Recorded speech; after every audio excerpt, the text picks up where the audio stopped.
जय हिंद दोस्तों। आज मैं बात करने जा रहा हूं जो जमीन का विवाद होता है भाइयों में, पट्टीदारों में, आपसी मतभेद होता है भाई बहन में, भाई भाई में, चाचा भतीजा में, खानदान में, पैतृक संपत्ति के लेकर जो लड़ाइयाँ होती है वो क्यों होती है, वजह क्या है, इसकी पूरी जानकारी दूंगा। इसके बाद ये भी बताऊंगा कि कैसे इस विवाद का हल निकाल सकते हैं। किसी प्रकार का आपका पैतृक संपत्ति है, बाप दादा परदादा किसी के नाम से संपत्ति रहा हो और उसमें बंटवारा में दिक्कत आ रही है, कुछ लोग उसमें का बाहर रह रहे हैं, बाहर रह के कमा रहे हैं, किसी दूसरे स्टेट में, किसी दूसरे डिस्ट्रिक्ट में या फिर विदेश में रह के काम कर रहे हैं, कुछ लोग गांव में रहते हैं, इस वजह से भी बंटवारा में दिक्कत आती है। तो ये बंटवारा आप कैसे करेंगे, क्या प्रक्रिया है और क्या आप करेंगे कि विवाद न हो, ये सारी बात मैं आपको बताऊंगा इसी वीडियो में। पूरे वीडियो में आप बने रहेंगे। नीचे में जो लाइक का बटन दिख रहा है उसे क्लिक करके आप लाइक कर दें। पहले तो मैं ये बता दूं कि जमीन का झगड़ा होता ही क्यों है, वजह क्या है। तो इसमें कई कारण है, सभी के अलग अलग कारण हो सकते हैं, इसलिए मैं पहले बता रहा हूं कि सभी के अलग अलग कारण हो सकते हैं, कारण एक नहीं होता है। पहला कारण मैं आपको बता दूं कि सबसे ज्यादा झगड़ा इसलिए होता है कि बंटवारा को लेकर होता है। जैसे होता क्या है कि कोई 2 भाई है, 3 भाई है, 4 भाई है, 5 भाई है या फिर भाई बहन है, जितने भी लोग हैं सभी हैं, लेकिन होता क्या है कि उसमें से कुछ लोग, 1 लोग हो, 2 लोग हो, 3 लोग हो, जो भी है वो बाहर रह के काम करते हैं, अदर स्टेट में रह के काम करते हैं, दूसरे जगह कमाते हैं। वो साल में 1 बार आते हैं, 2 साल में 1 बार आते हैं, कभी अकेला भी रहते हैं, कभी फैमिली के साथ भी रहते हैं। उन्हें गांव के जमीन से ज़्यादा मतलब नहीं रहता है, वो जो घर बना हुआ है पूर्वजों का उसी में रहते हैं। कभी आए 2-4 दिन, 10 दिन, 1 महीना, 2 महीना रहे, जो भी कार्यक्रम वगैरह है उसको निपटा के फिर वापस चले जाते हैं काम के चक्कर में। अब होता क्या है कि उस जमीन पर, उस जगह पर जो शुरू से है, जो कहीं गए नहीं, जो गांव में ही रहते हैं, समाज में ही रहते हैं, वहां पे रहते हैं, उन्हें तो भाई अच्छा घर चाहिए, उन्हें तो घर बनाना होता है या फिर अपने बच्चों के लिए घर बनाना होता है, बच्चों की शादी करना है तो उसके लिए घर बनाना होता है, तो उन्हें तो घर बनाना होता है। तो इसके लिए तो उन्हें जमीन बांट कर चाहिए ही चाहिए, जमीन तो अलग बांट के चाहिए ना। मान ली कि 2 भाई है, 3 भाई है, 4 भाई है, 5 भाई है, जितने भी भाई है या फिर भाई बहन है, तो उसमें तो उसको बांट के चाहिए, तभी तो बंदा घर बनाएगा। एक जगह जमीन है, बंटवारा नहीं हो रहा है लिखित रूप से, तो कैसे कोई घर बनाएगा उसमें से एक? अगर बना भी लेता है तो दूसरा बाद में ऑब्जेक्शन करेगा, मारपीट होगा, पंचायती होगा, केस मुकदमा होगा। इससे बेहतर है कि बांट के बना ले। तो फिर बंटवारा की जब बारी आती है, जो गांव में रहता है, 1 लोग हो, 2 लोग हो, 3 भाई हो, जो गांव में रहते हैं, वो अगर उन्हें कहते हैं, जो बाहर में अलग स्टेट में रह के काम करते हैं, तो उन्हें कहते हैं कि भाई मुझे बंटवारा करना है, तुम आओ बंटवारा कर लो, तो वो बोलते हैं कि मेरे पास टाइम नहीं है, फुर्सत नहीं है, या फिर समय पर आ नहीं पाता है, या फिर बंटवारे की प्रक्रिया में जो टाइम लगता है उसमें टाइम दे नहीं पाते हैं। दूसरा वजह यह भी होता है कि जो बाहर रहता है, जो लोग बाहर रहता है, तो वो बंटवारा के लिए इंटरेस्टेड होते हैं कि मुझे बंटवारा हो जाएगा तो मैं अपने हिस्से की जमीन बेच लूंगा, क्योंकि मुझे यहाँ रहना नहीं है, या फिर घर बनाकर छोड़ दूंगा। उसके भी कई कारण हो सकते हैं, तो वो बोलते हैं। और गांव में जो रहते हैं तो वो बंटवारा करना नहीं चाहते हैं। वो इसलिए नहीं करना चाहते होंगे कि सभी तो मेरे कब्जा में ही है, वो लोग नहीं रह रहा है लेकिन मेरे कब्जा में ही है, मैं ही काम कर रहा हूँ इसमें। तो दोनों की तरफ से गलती हो सकती है, किसी में ये दोषी हो सकता है, किसी मामले में ये दोषी हो सकता है, दोनों कारण हो सकते हैं। और ये छोटी छोटी बातों के लिए लोग अपने पूरे जीवन खत्म कर लेते हैं, पूरी जिंदगी खत्म कर लेते हैं और बंटवारा नहीं हो पाता है, सुख नहीं भोग पाते, जमीन रहते हुए घर नहीं बना पाते हैं। घर बना भी लिए तो लड़ाई झगड़ा होता है, केस मुकदमा होता है आपस में, भाइयों में, चाचाओं में, और 10 साल, 20 साल, 15 साल लड़ते रहते हैं और जिंदगी ऐसे ही निकल जाती है। उनके पास सब कुछ होते हुए वो सुख नहीं भोग पाते हैं, आपस में एक दूसरे से ईर्ष्या रखते हैं, एक दूसरे से किलसते हैं, लड़ाई झगड़ा करते रहते हैं। हालांकि जो बंटवारा की प्रक्रिया है, मैं कई वीडियो में आपको बता भी चुका हूं और इसमें भी बता रहा हूं, बंटवारा का जो प्रक्रिया है वो बिल्कुल आसान है, बिल्कुल ही आसान है, लेकिन लोग इस चीज को समझते नहीं है, कहते हैं बहुत मुश्किल है।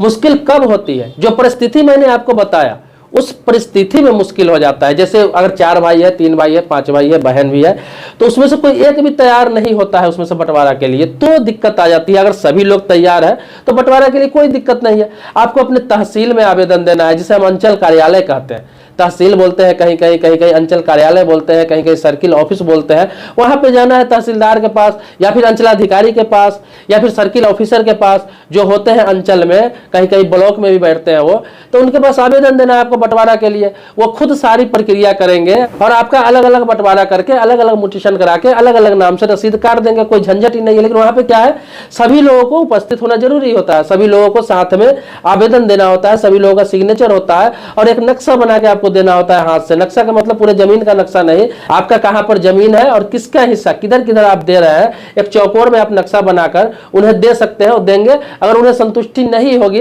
तो हो सकता है कि कर्मचारी को आपके जमीन पर भेजे, कोई निचले पदाधिकारी को भी आपके जमीन पर भेजे और वहां जाकर नक्शा तैयार करके आपको बंटवारा करके अलग अलग चौहद्दी के साथ बंटवारा करके देते हैं और सबके नाम से अलग अलग रसीद भी कर जाता है मोटेशन होकर और सबके नाम से अलग अलग जमीन हो जाता है। उसके बाद अब बनाए नहीं बनाए बेचे उससे उसे कोई मतलब नहीं है और आप लोगों का भी कोई मतलब नहीं है, लड़ाई झगड़ा खत्म हो जाता है। लेकिन इसमें सभी लोगों को रहना जरूरी होता है तो आसान प्रक्रिया। इसके अलावा तहसीलदार के अलावा आप पटवारी के पास भी आवेदन दे सकते हैं, पटवारी से भी संपर्क कर सकते हैं, जिसे हम राजस्व कर्मचारी कहते हैं, कहीं कहीं पटवारी बोलते हैं, कहीं कहीं राजस्व कर्मचारी बोलते हैं। तो वहां भी आप जाएंगे तो सारा प्रक्रिया वो आपको समझा देगा जमीन देखकर और कुछ शुल्क लेकर वो भी आपको करा के दे सकता है, वो भी करा के दे देगा, रसीद काट के भी आपको दे देगा। इन सभी प्रक्रिया में 1 महीना का समय लगभग लगता है। इसके अलावा आपको बता दूं कि आप गांव के समाज के कुछ लोगों को बिठा के, आपके गांव का मुखिया है, सरपंच है या फिर गांव समाज के कुछ लोग हैं, उनके साथ बैठ के एक पंचनामा भी आप तैयार कर सकते हैं आपस में कि किसका हिस्सा किधर मिलेगा, किसका हिस्सा किधर मिलेगा, किधर किसको देना है।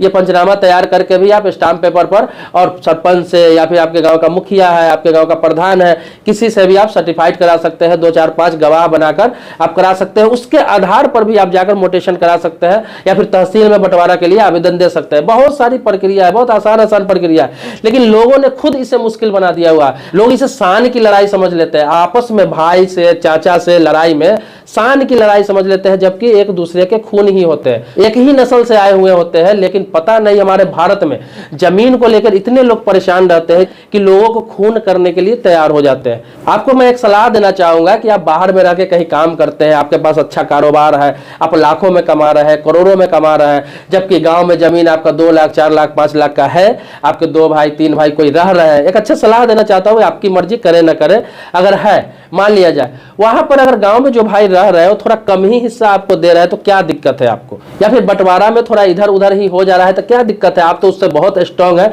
तो लोग ऐसे भी नहीं मानते, कितने भी पैसे वाले हो जाते हैं, करोड़पति हो जाते हैं, अरबपति हो जाते हैं, लेकिन अपने हिस्सा में से 5 इंच भी अपने भाई को देने के लिए तैयार नहीं होते हैं। दूसरे को दे देंगे लेकिन अपने भाई को नहीं देंगे।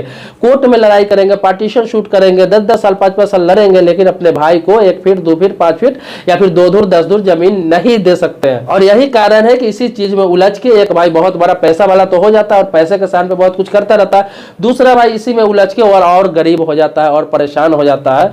अगर सभी भाई की सहमति हो, सभी में आपस में प्यार रखे, मोहब्बत रखे, तो आपसी सहमति से पूर्वज की जमीन बंटवारा करना बहुत आसान होता है।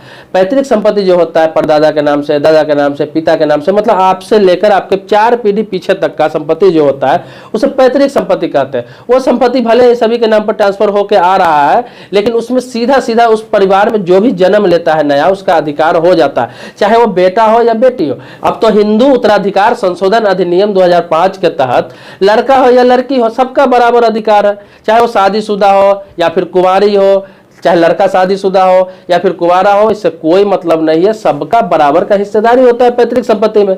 तो लड़की भी चाहे तो ले सकती है, लेकिन ज्यादातर लड़कियां जो होती है, जो शादी हो जाता है, अच्छे घर में शादी हो जाता है, अच्छे से बसने लगती है, अच्छे से रहने लगती है, किसी चीज का दिक्कत नहीं होता है, लड़कियां अक्सर अपने मायके में संपत्ति लेने नहीं आती है, प्रॉपर्टी लेने नहीं आती है, वो हक त्याग कर देती है, वो छोड़ देती है, भाइयों से नहीं मांगती है, तो वो एक अलग मैटर हुआ। लेकिन भाइयों के जैसे बहन त्याग करती है, मैं आपको बता दूं, जैसे बहन त्याग कर देती है, अच्छे प्रॉपर्टी को त्याग कर देती है, लाखों के प्रॉपर्टी को त्याग कर देती है, करोड़ों के प्रॉपर्टी को त्याग कर देती है, जबकि वो गरीब भी रहती है, तो कोशिश करती है कि भाई से प्रॉपर्टी ना ही, लेकिन किसी ऐसी परिस्थिति में जब वो आती है तो उसका कोई रिस्पेक्ट नहीं करता है, इज्जत नहीं करता है, या फिर उसके पति की तरफ से दबाव होता है, तब जाकर हो सकता है कि अपना हक, अपना हिस्सेदारी वो मांग ले, वो अलग बात है। लेकिन ज्यादातर मामले में पहले भी और अभी भी देखा जाता है कि बहन अपने मायके से हिस्सेदारी नहीं मांगती है, या फिर जो मिल जाता है उसी से संतुष्ट हो जाती है। तो इसी तरह से भाइयों में भी करें, इसी तरह से भाइयों में भी करें। अगर आपके पास जमीन है, चाहे कम हो ज्यादा हो, थोड़ा अगर 19-20 कोई कम भी मिल रहा है किसी को, कोई ज्यादा भी ले रहा है, थोड़ा 19-20 हो रहा है, 2 फुट 4 फुट का अगर कोई अंतर है, तो इसके लिए लड़ाई न करें, झगड़ा नहीं करें। जिसको जरूरत है, जिसे लगता है कि ज्यादा जरूरत है इस जमीन को, तो आप दे सकते हैं। इससे होता है क्या है कि आपस में प्यार भी बना रहता है। और जो लड़ाई जो आप लड़ते हैं, चाहे पार्टीशन सूट के लिए केस करते हैं, टाइटल सूट के लिए केस करते हैं, किसी भी प्रकार का कोर्ट में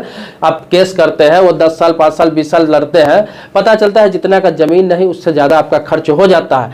अगर खर्च उतना न भी होता है तो आप जब उसका कैलकुलेट करेंगे और अपना बहुमूल्य समय अगर देखेंगे तो पता चलेगा जो 10 साल 15 साल बहुमूल्य समय जो आपने बर्बाद किया, पैसा बर्बाद किया, उस पैसों से कहीं बेहतर जगह पे जमीन आप ले सकते थे, बेहतर जिंदगी जी सकते थे और बेहतर डेवलपमेंट कर सकते थे और यहाँ जो मिलता है उस पर संतुष्ट आप हो सकते थे। तो मैं सभी के लिए बोलना चाहूंगा कि जो बाहर रहते हैं, बाहर रह के कमाते हैं, बाहर रह के कुछ करते हैं, 2 साल 4 साल 5 साल पर आते हैं घर पर, वो गांव समाज में रहते नहीं है अक्सर, लेकिन जो वहां पर रहता है गांव समाज में, जो रहता है वहां पर गांव में रहता है, समाज में रहता है, आपके घर का देखभाल करता है, वहीं पे उनका जीवन कट रहा है, रोजगार की कमी है, अगर वो थोड़ा सा जमीन आपसे ज्यादा ही ले रहा है तो क्या दिक्कत है? तो आपसी सहमति से बंटवारा कर ले, वहां पे थोड़ा थोड़ा जमीन के लिए आप टाइम न लगाए, वक्त बर्बाद न करें। ऐसे में क्या होता है, 2-3 पीढ़ी निकल जाता है, आप भी सुख नहीं कर पाते हैं, आपको भी कुछ फायदा नहीं होता है। बाद में आपके बच्चे, आपके न रहने के बाद आपके बच्चे आपस में लड़ते हैं, एक दूसरे से लड़ते हैं, केस मुकदमा करते हैं और गांव समाज के लोग जो होते हैं, अगल बगल के लोग होते हैं, वो मजा लेते हैं, उन्हें मजा आता है। गांव में अक्सर देखते होंगे, गांव में भी कुछ बुद्धिजीवी टाइप के लोग होते हैं। गांव में बुद्धिजीवी किसे कहते हैं?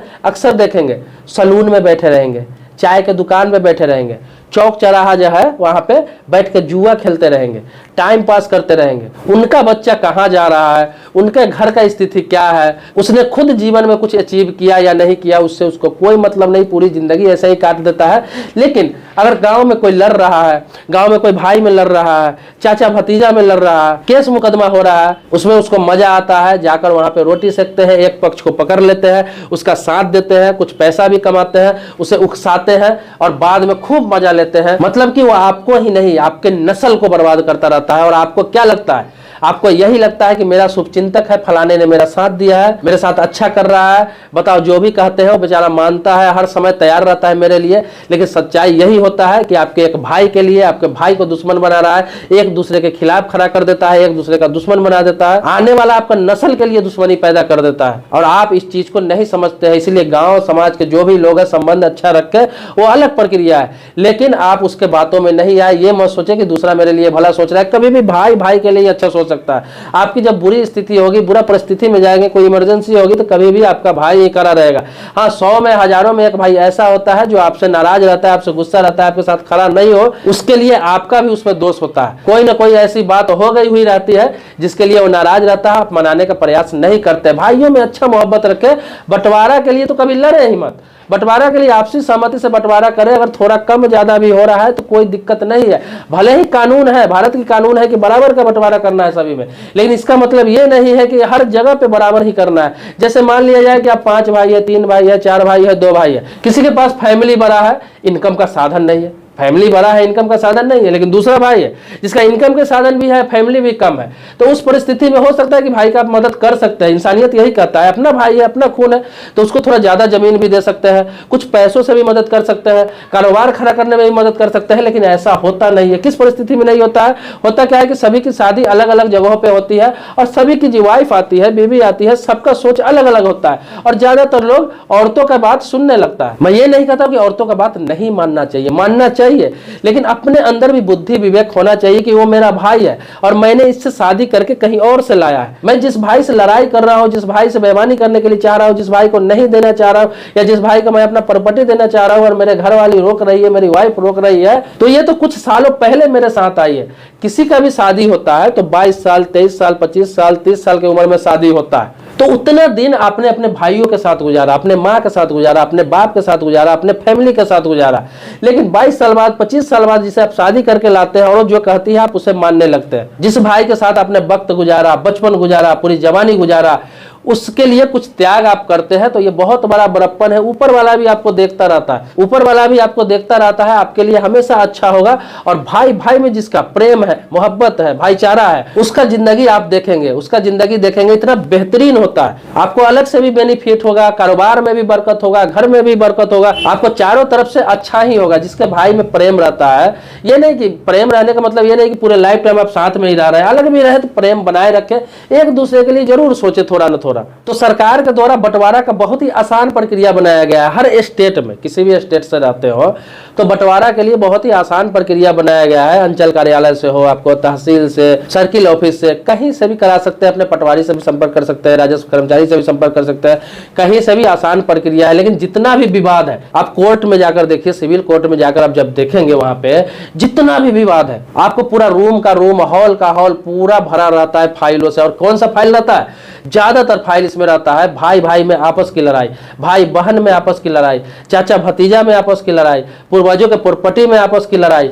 ये लड़ाई की वजह से होता क्या है कि सभी लोग विनाश की ओर जा रहे होते हैं, बर्बादी की ओर जा रहे होते हैं और झूठ मूठ की मोच के लड़ाई लड़ते रहते हैं। दोनों का वकील अलग अलग रहता है, जाते हैं वहां पर, जाकर बोलते हैं कि भाई कुछ भी हो जाए, कितना भी पैसा खर्च हो जाए, चाहे मेरी पूरी जमीन क्यों न बिक जाए, लेकिन मैं झुकने वाला नहीं हूं। मुझे इस केस में डिक्री चाहिए, मुझे इस केस में अपने पक्ष में जजमेंट चाहिए। और क्या करता है वकील का भी काम है, केस लड़ता रहता है, लड़ता रहता है, उनका तो काम है, लड़ता रहता है। बाद में किसी के पक्ष में जजमेंट आए, लेकिन जब जजमेंट आता है उस समय तक पता होता है कि दोनों इतना पैसा खर्च कर चुके हैं जितना से एक अच्छा जिंदगी जी सकते थे, इतना समय बर्बाद कर चुके हैं जितना से बहुत ज्यादा पैसा कहीं और कमा सकते थे, और भाइयों में कंप्रोमाइज करके जो ही हो 19-20 करके बंटवारा कर सकते थे। मैं भी कोर्ट में प्रैक्टिस करता हूं, लेकिन मैं YouTube पर इसी मकसद से आया, मैं सोशल मीडिया पर इसी मकसद से आया। मेरे अक्सर वीडियो देखेंगे, ज्यादातर वीडियो देखेंगे, तो मैं लोगों को सही सलाह देता हूं। मैं चाहता हूं कि कोई भी भाई भाई की लड़ाई में कोर्ट ना पहुंचे, भाई भाई की लड़ाई में कोर्ट ना पहुंचे, भाई बहन की लड़ाई में कोर्ट ना पहुंचे, चाचा भतीजा की लड़ाई में कोर्ट ना पहुंचे।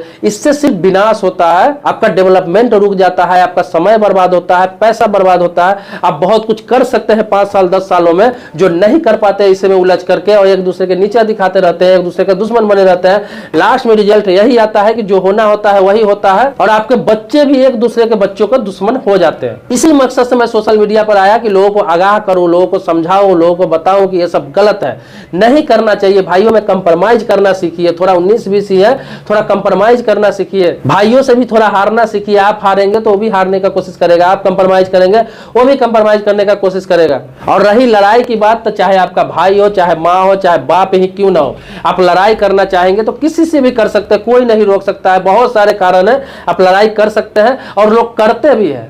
जिंदगी में आप देखेंगे बहुत सारे काम ऐसे हैं, बहुत सारे साधन ऐसे हैं कि पैसा कमाना बहुत आसान है। लाइफ में पैसा कमाना बहुत आसान है। लोग कहते हैं कि भाई मेरे रोजगार का साधन नहीं है, मैं ये चीज में उलझ गया हूँ, बीमारी में उलझ गया हूँ, लड़ाई में उलझ गया हूँ, केस में उलझ गया हूँ।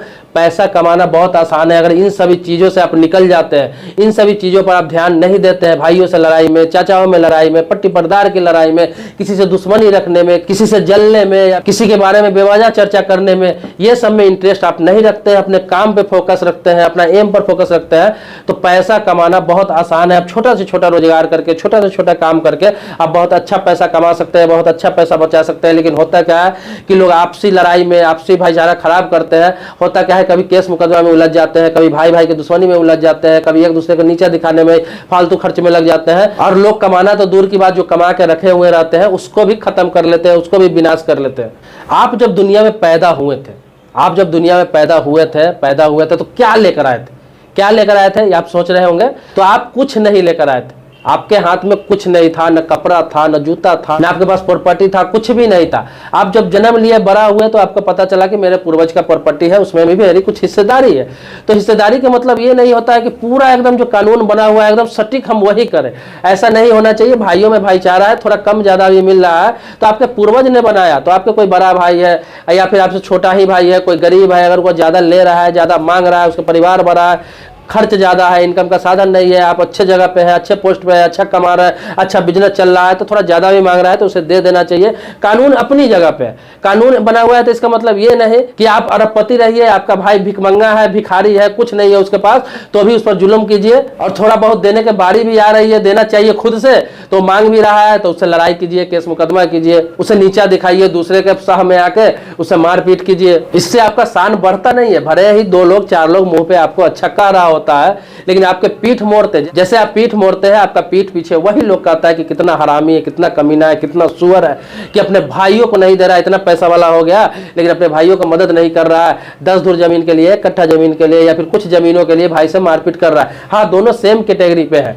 दोनों गरीब है या फिर दोनों अमीर है, वहाँ भी लड़ाई नहीं करना चाहिए। वहाँ भी मोहब्बत से कोशिश करें कि जो जिस लायक है उस हिसाब से आप बंटवारा करें। कानून तो इसलिए बनाया गया, कानून किस लिए बनाया गया? कानून इसलिए बनाया गया कि लोग डिसिप्लिन में रहे, कानून को माने, लड़ाई झगड़ा नहीं करे। लास्ट पोजीशन के लिए कानून बनाया गया, मतलब कि कोई नहीं मान रहा है तो लास्ट में तो ये मानेगा कि हाँ हमारी बराबर की हिस्सेदारी है, तो बराबर बराबर हम हिस्सा ले एक दूसरे से।